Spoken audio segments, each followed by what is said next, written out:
Kevin Eliès dans le Pas-de-Calais pour BFM TV. Bonsoir à toutes et à tous. Une question à la une ce soir. Qui est derrière les actes de sabotage de la nuit dernière contre les lignes à grande vitesse de la SNCF? Des actions coordonnées qui ont frappé des points névralgiques et qui mettent ce soir 800 000 passagers dans la galère. Le trafic reprend progressivement, vous venez de le voir, vers l'est, le nord et vers l'ouest, mais ça va être très lent.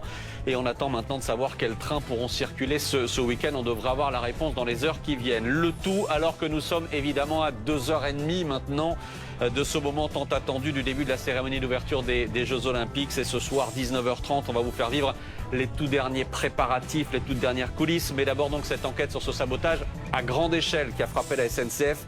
Je suis ce soir en plateau avec Pauline Rovna. Bonsoir Pauline, chef du service police-justice de BFM TV. Avec Jérôme Poirot. Bonsoir Jérôme. Notre consultant pour les questions de sécurité et de renseignement. Avec nous également Benoît Boutron, parce qu'on va parler de sport. Benoît, journaliste RMC Sport. Bonsoir Benoît.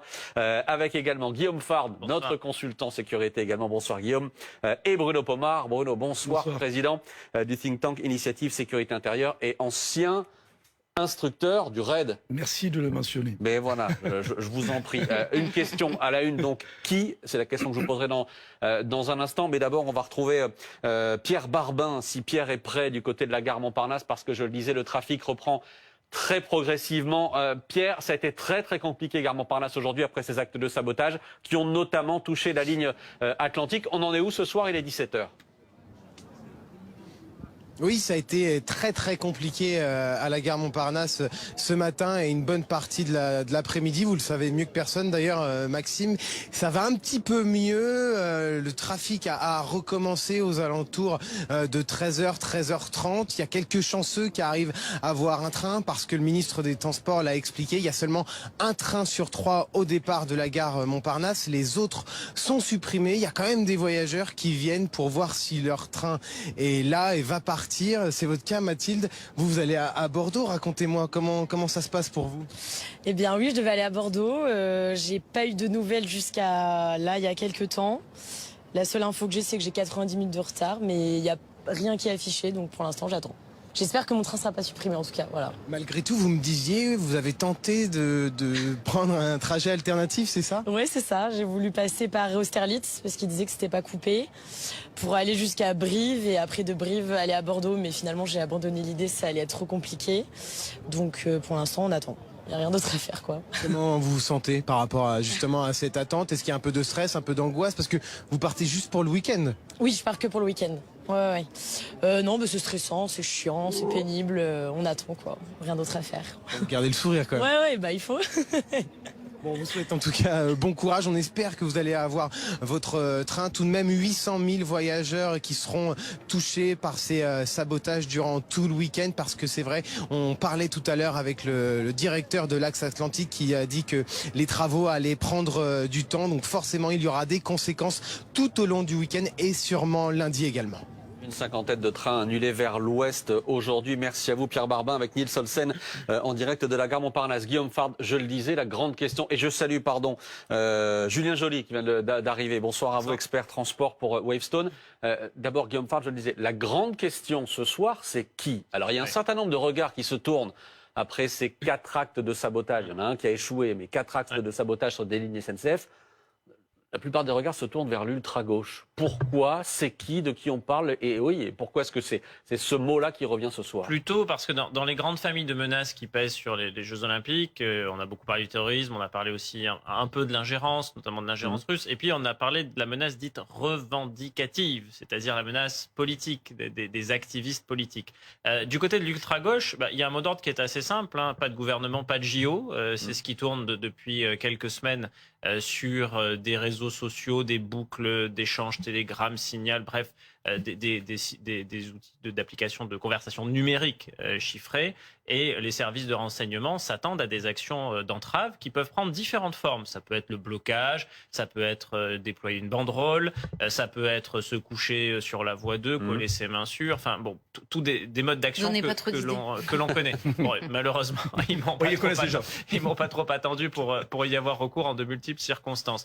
Et puis après, il y a la question aussi de s'en prendre aux infrastructures de transport. transport et d'approvisionnement énergétique. Ce qui fait partie aussi des signatures de l'ultra-gauche. Je pense notamment à la ville de Grenoble qui, depuis 2017, régulièrement voulant dire pas tous les mois, mais plusieurs fois par an, et encore récemment, est victime d'actes de sabotage. Avec des revendications. Là, on n'en a pas effectivement encore eu. Ça sera une de mes questions, évidemment. Les enquêteurs regarderont.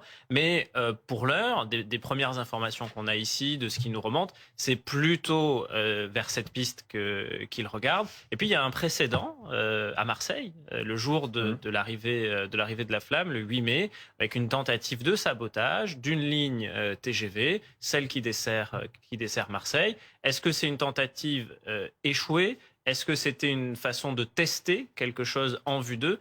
Toujours est-il que s'en prendre aux infrastructures de transport, ça fait partie des modes opératoires de cette ultra-gauche qui avait promis de perturber les Jeux Olympiques.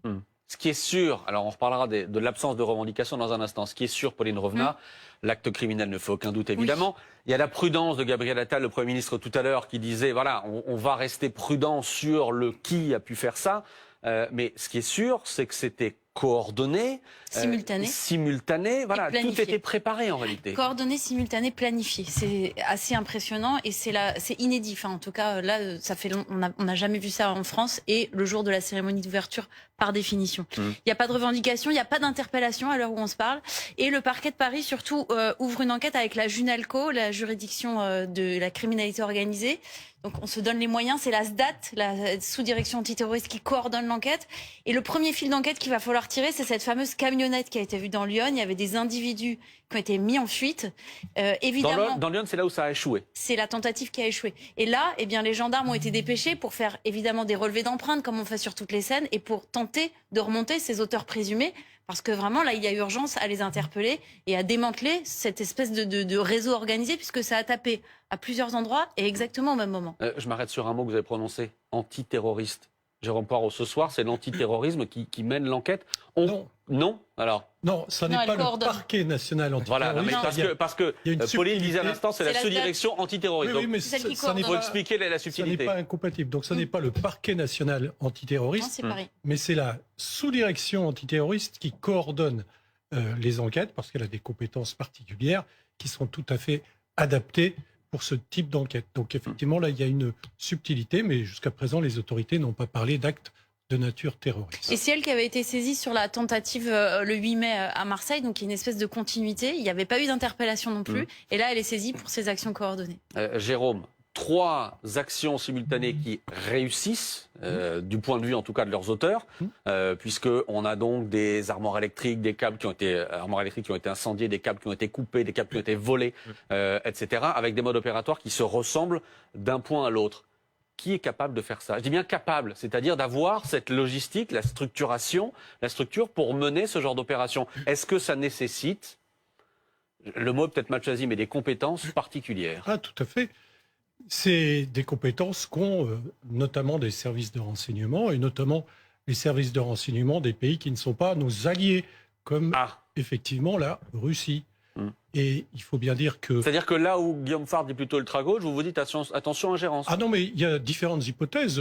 Ça reste des hypothèses. Oui, bien sûr. L'ultra-gauche est... Il y a différentes. Ultra-gauche est tout à fait possible, tout à fait envisageable, mais un acte préparé, planifié, organisé, mis en œuvre par des services de renseignement étrangers, par exemple russes, c'est tout sauf impossible, et pour plusieurs raisons. La première, c'est qu'il y a eu beaucoup d'actions qui ressemblent à ça ces derniers mois dans différents pays d'Europe.